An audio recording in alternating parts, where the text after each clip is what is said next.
जी, आज हम आए हैं आचार्य नरेंद्र देव विश्वविद्यालय अयोध्या के द्वारा संचालित कृषि विज्ञान केंद्र बरासिन। वहाँ पर डॉक्टर साहब से मुलाकात हुई है। दरअसल ये हार्टिकल्चर से हैं, तो अभी डॉक्टर साहब खुद बताएंगे किसान किस तरीके से खेती करें तो उनकी आय ज़्यादा से ज़्यादा बढ़ जाए। तो आप बताइए डॉक्टर साहब, सबसे पहले आप अपना परिचय दे दें। धन्यवाद। मैं डॉक्टर दिनेश कुमार यादव, उद्यान वैज्ञानिक, कृषि विज्ञान केंद्र बरासिन, सुल्तानपुर, आप सभी का हार्दिक स्वागत करता हूं, अभिनंदन करता हूं।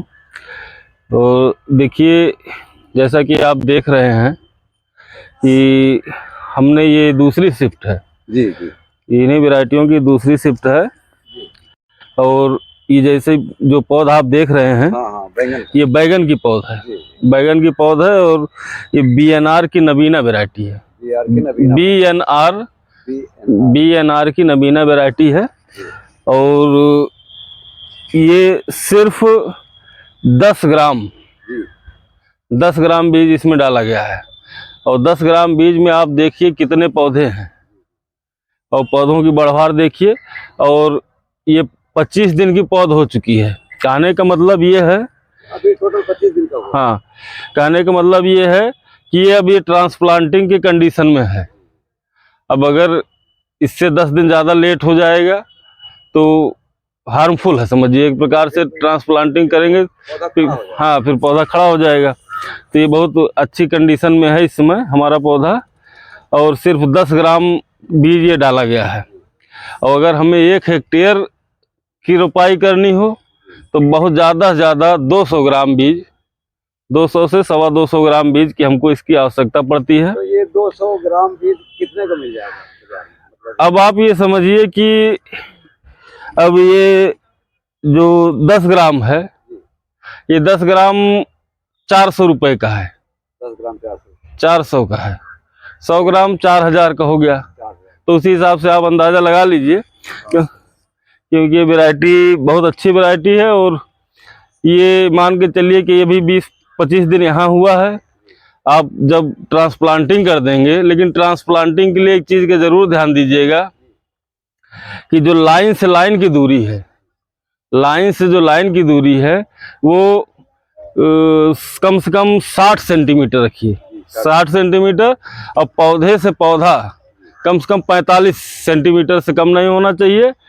और ये मान के चलिए कि ये जब ट्रांसप्लांटिंग हो जाएगी तो ट्रांसप्लांटिंग के 30 से 35 दिनों के बाद इसमें फ्लावरिंग फ्रूटिंग स्टार्ट हो जाएगी। और जहाँ तक रोग प्रबंधन या कीट प्रबंधन की बात आती है, देखिए, क्योंकि ये तो हमारा जो है शेड नेट के अंदर है, शेड नेट के अंदर है, इसलिए कीड़ों के आने का बहुत ज़्यादा चांस नहीं था। तो इस वजह से इसमें कीड़े नहीं लग पाए हैं। हाँ, कभी कभी जैसे है क्या, नर्सरी में एक पदगलन रोग लगता है, आप उस कोने पे देख रहे होंगे।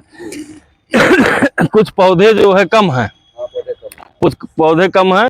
सिर्फ उसका कारण ये है कि जब सिंचाई हुई, हम लोगों ने सिंचाई किया, उसके बाद जो है बीच में हो गई थी बारिश, हल्की बारिश हो गई, पानी की एक्सेस पानी जब हो गया तो पदगलन से प्रभावित हो गया। पौधे वहाँ पे कई जगह पे गल गए।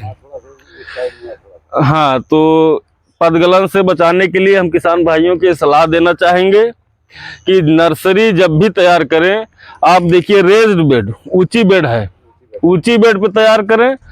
और बगल में नाली बना दें, बगल में नाली बना दें, ऊंची बेड पे तैयार करें, ताकि कम से कम जब वाटर लॉगिंग की कंडीशन हो या आपने सिंचाई किया और बाद में बारिश हो गई तो पानी बाहर निकाला जा सके। अगर पानी एक्सेस पानी हो जाएगा, ज़्यादा पानी हो जाएगा, तो पदगलन आना स्वाभाविक है। फिर पौधे जो है आपके सूख जाएंगे। है क्या कि जब आप पौधे को उखाड़ के देखेंगे, है क्या कि अभी पौधा कोई उखाड़ के आप देखेंगे उस तरह का पौधा नहीं है, लेकिन जैसे पौधा जैसे आपने उखाड़ा तो ये जो आप ये देख रहे हैं, इसकी जड़, ये जो तंतु है, अब यहाँ से देखिए ये हरा, ऊपर हरा हो गया है। लेकिन जब पदगलन वाली कंडीशन होगी तो पूरा सफ़ेद धागे की तरह ये जो हरा पोर्शन है ये भी पूरी तरह से सफ़ेद हो जाएगा। और ये पौधा फिर जो है समझिए कि ख़त्म हो जाए। ख़त्म इसलिए हो जाएगा कि क्लोरोफिल, जो सूर्य की रोशनी से क्लोरोफिल और भोजन ये बनाते हैं, वो भोजन नहीं बना पाएगा पौधा। जब भोजन नहीं बनेगा तो पौधा स्वस्थ नहीं रहेगा और ये जो है पौधा हमारा सूख जाएगा। तो पहली बात तो हमको इस चीज़ का ध्यान देना है कि हम रेज्ड बेड पे कोई भी नर्सरी डालें तो साइंटिफिक तरीके से रेज्ड बेड पे डालें, ऊपर उठी हुई क्यारियां जिसको हम कहते हैं उसको बनाएं, जैसा ये बना हुआ है। हाँ उसको बना लें। और क्या 2 क्यारियों के बीच में नाली जरूर बनाएं, क्योंकि वाटर का जो ड्रेनेज सिस्टम है वो होना चाहिए। अगर पानी एक्सेस हो जाता है हाँ, तो पानी निकल जाए। और उसके बाद समय समय पर निगरानी करते रहें, क्योंकि पौधे शुरू में बहुत कोमल होते हैं। तो क्योंकि हमारा तो प्रोटेक्टेड कल्टीवेशन है, शेड नेट के अंदर है, लेकिन जो किसान भाई बाहर करते हैं उनको हम ये सलाह देना चाहेंगे कि कम से कम अगर बाहर नर्सरी डालते हैं तो वो लो टनल सिस्टम को अपनाएं। लो टनल का मतलब अगर कुछ, हाँ जाली आती है, या जैसे है क्या कि अगर व्यवस्था नहीं है तो बांस की खपच्चियों को ले लीजिए और उसको अर्धचंद्राकार मोड़ मोड़ के 4-5 जगह लगाइए, ऊपर से जो है पॉलीथीन शीट से ढक दीजिए। उससे क्या होगा, जब शाम का समय आएगा, जब मौसम में थोड़ा गलन टाइप की हो, हवाएं चल रही, उसको ढक दीजिए, हमारे पौधों को नुकसान नहीं होगा।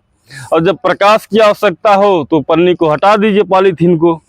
तो इससे क्या होगा कि हमारा पौधा पूरी तरह से स्वस्थ रहेगा और हम एक स्वस्थ पौधा लेंगे। उसके बाद यहाँ से पौधा आज 25 दिन हो गया है और 25 दिन के बाद हम ले जाएंगे, ट्रांसप्लांटिंग करेंगे। ट्रांसप्लांटिंग के समय ध्यान जरूर दें कि जो लाइन से लाइन की दूरी है वो कम से कम 60 सेंटीमीटर हो, इससे कम ना हो, और पौधा कम से कम 45 सेंटीमीटर पे हो। और अगर 60 पे भी लगा देते हैं, 60 बाई 60 पे लगा देते हैं तो अति उत्तम है, अति उत्तम है। इससे ज्यादा मिल जाता है, स्पेस ज़्यादा मिल जाएगा, निराई गुड़ाई करने में आसानी रहेगी। हाँ एक चीज़ है, बैगन में जो है आप देखते होंगे एक समस्या आती है बोरर की, फ्रूट बोरर की। तो जो फलों में छेद हो जाता है, फलों में छेद हो जाता है और कीड़े घुस जाते हैं, उसके बाद जो है छेद कर देते हैं और ऊपर से हमको बैगन का जो फल है वो पूरी तरह स्वस्थ दिखता है, और लेकिन जब हम इसको काटते हैं तो अंदर से वो पूरी तरह से सड़ चुका होता है, खराब हो चुका होता है। इससे बचने के लिए आप जो है निगरानी करते रहें कि हमारे बैगन की नर्सरी में, बैगन के प्लाट में कहीं कीड़े मकोड़े तो नहीं उड़ रहे हैं। अगर ऐसी कंडीशन है, उनके कहीं दिख रहे हैं किसी बैगन के फल पे इस तरह का जो अटैक किया है, तो अगर 1-2 पेड़ है तब तो चलिए उसको निकाल के हटा दीजिए। लेकिन अगर लगता है कि नहीं ये अटैक बढ़ जाएगा तो आपको जो है किसी न किसी जो है कीटनाशक, चाहे इमडा हो चाहे तमाम तरह के कीटनाशक हैं जो आपकी सुविधा के हिसाब से मिले, वो कीटनाशक ले लीजिए। और आधा से 1 ml, इससे ज़्यादा नहीं, आधा से 1 ml प्रति लीटर पानी की दर से घोल बनाएं और उसमें सर्फेक्टेंट जरूर मिलाएं, स्टिकर मिला लें। अगर स्टिकर नहीं मिलता है तो जो हम अपने बालों में शैम्पू लगाते हैं उस शैम्पू को मिला लें। ऐसा इसलिए करेंगे कि क्योंकि बैगन की जो सतह है, फल के जो ऊपरी सतह है, वो बहुत चमकीली और बहुत एक प्रकार से समझिए कि फर्श नुमा होती है, उस पर पानी भी नहीं टिकता है, नहीं टिकता है। तो उसको जो है अगर आप सर्फ डाल देंगे, सर्फ मिलाए रहेंगे या सर्फेक्टेंट मिला लेंगे, कोई स्टिकर मिला लेंगे, तो वो हमारे कीटनाशक को उसकी सतह पे चिपकाए रखेगा थोड़ी देर तक, और उतने में हमारा जो कीटनाशक है वो अपना काम कर जाएगा। और ज़्यादातर कीटनाशक जो है बैगन में तो बहुत ज़्यादा कीटनाशक डाला जाता है, बहुत ज़्यादा कीटनाशक डाला जाता है। लेकिन हम अपने किसान भाइयों को ये सलाह देंगे कि कोशिश करें कि कीटनाशकों का प्रयोग कम से कम करें। अगर नीम ऑयल मिलता है तो नीम ऑयल का प्रयोग करें।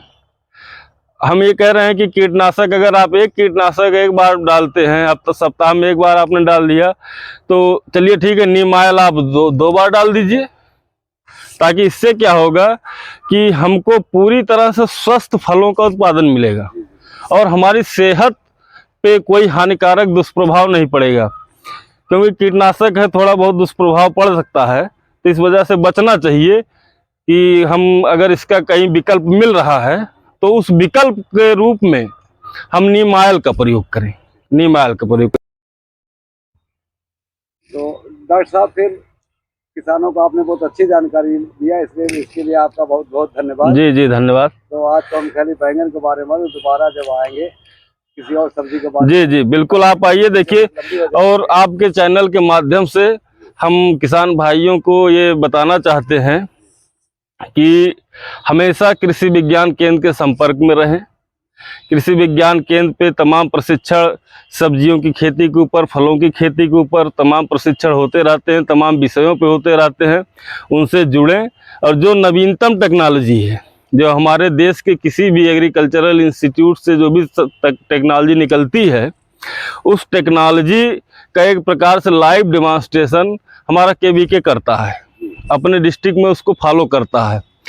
तो इस वजह से हम किसान भाइयों से कहना चाहेंगे कि वो केवीके के साथ जुड़ें, और केवीके के साथ जुड़ने से उनको नई नई टेक्नोलॉजी के बारे में जब मालूम चलेगा, ज्ञात होगा, तो वो भी जब अपने क्षेत्र में, अपने खेत में उस चीज़ को अपनाएंगे, तो निश्चित रूप से जो सरकार की मंशा है कि किसानों की आमदनी को दुगना किया जाए, तो इसमें कहीं ना कहीं ये एक मील का पत्थर साबित होगा। बहुत बहुत धन्यवाद। ठीक है डॉक्टर साहब, धन्यवाद धन्यवाद।